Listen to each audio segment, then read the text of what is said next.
Cut है। नमस्कार आप सभी को। हम लोगों ने देखा पिछले महीने में देश में तीन प्रकार की बातें हुई और सब के सब अपने आप में ऐतिहासिक रही।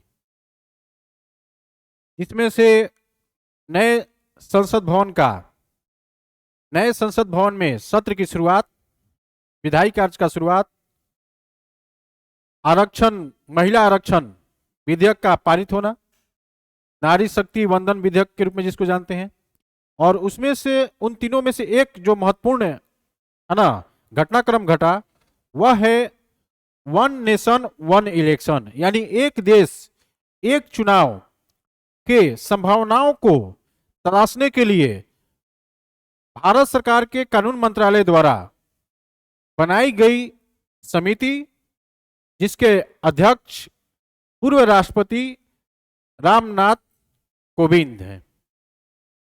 ठीक है, तो आज हम लोग इसी पर है ना, आज के करंट अफेयर्स में हम लोग इसी पर चर्चा करेंगे, एक देश एक चुनाव पर। ठीक ना। तो आपके पास जो स्क्रीन पर जो माननीय लोगों का जो फोटो लगा है, ये इनकी संख्या है 8, है ना, 8 संख्या है, और सब के सब एक देश एक चुनाव के लिए जो समिति गठन हुआ है उसके ये मेंबर है। अध्यक्ष सहित जो माननीय पूर्व राष्ट्रपति हैं रामनाथ कोविंद, इनके सहित अगर बात करें तो 8 सदस्य हैं एक देश एक चुनाव के लिए बनी समिति में। अगर अध्यक्ष को छोड़कर अगर बात करें तो 7 सदस्य हैं। ठीक ना। कौन कौन है यहां पर सामने फोटो है और नाम भी है। अध्यक्ष हो गए रामनाथ कोविंद पूर्व राष्ट्रपति, सदस्य के रूप में हो गए केंद्रीय गृह मंत्री अमित शाह, जो लोकसभा में विपक्ष के नेता हैं अधीर रंजन चौधरी, ये हो गए। पूर्व राज्यसभा के पूर्व सांसद है ना गुलाम नबी आजाद, ये उसके सदस्य हो गए। लोकसभा के पूर्व महासचिव सुभाष कश्यप, वरिष्ठ अधिवक्ता हरीश साल्वे, पूर्व सीवीसी यानी मुख्य सतर्कता आयुक्त संजय कोठारी हो गए, और 15वें वित्त आयोग के अध्यक्ष एनके सिंह। इस एक देश एक चुनाव के लिए बनी समिति के सदस्य हैं, है ना, यहां पर आप लोग देख सकते हैं। तो चलिए इससे संबंधित क्वेश्चन को हम लोग करें। पहला क्वेश्चन है, एक देश एक चुनाव के लिए विचार हेतु गठित समिति के अध्यक्ष कौन है। आपके पास ऑप्शन है गुलाम नबी आजाद, एनके सिंह, अमित शाह, रामनाथ कोविंद। तो अभी हम लोगों ने डिस्कस किया नहीं, क्या आंसर होगा यहां पर, रामनाथ कोविंद।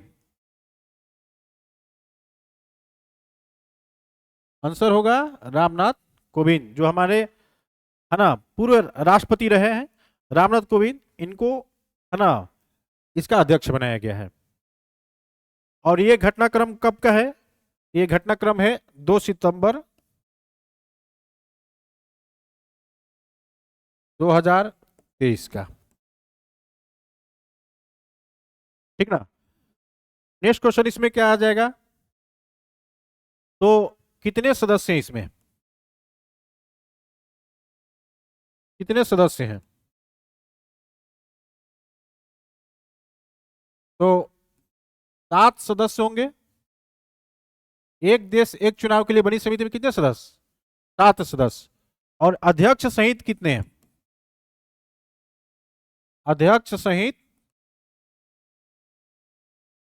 8। ठीक ना।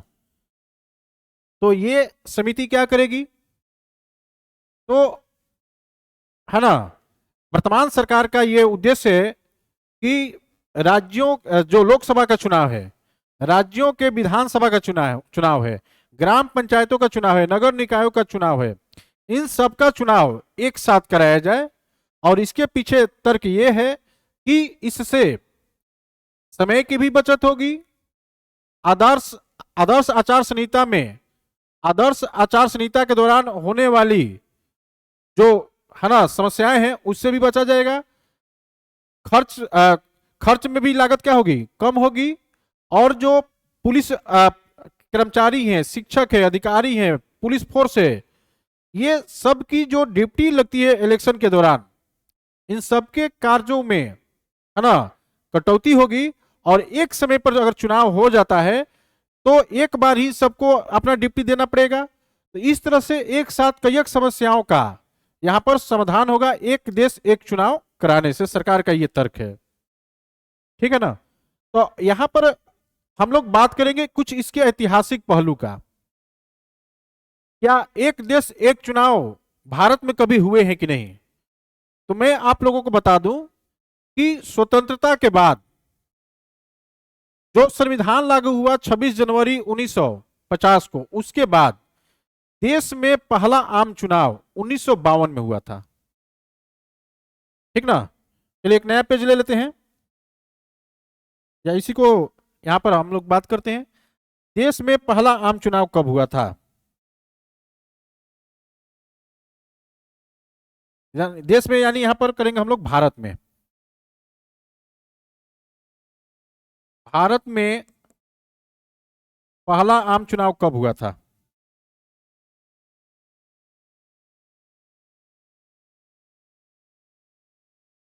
तो 1952 में। और जानते हैं कि 5-5 बरिस पर यह चुनाव होता है। तो अगला जो हुआ 1957 में, उसके बाद 1962 में, और अगला 1967 में।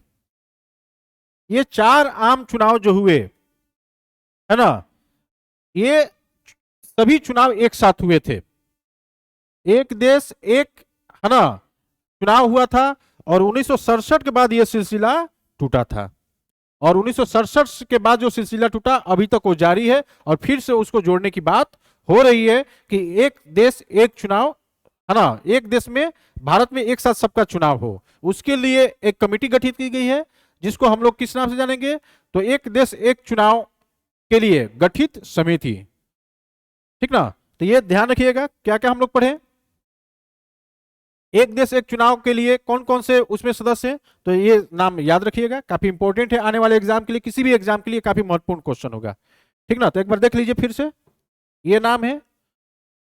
चलिए, तो इतना ही करंट अफेयर्स में आज रहने देते हैं, फिर कल हम लोग मिलेंगे 7 बजे। तब तक के लिए नमस्कार।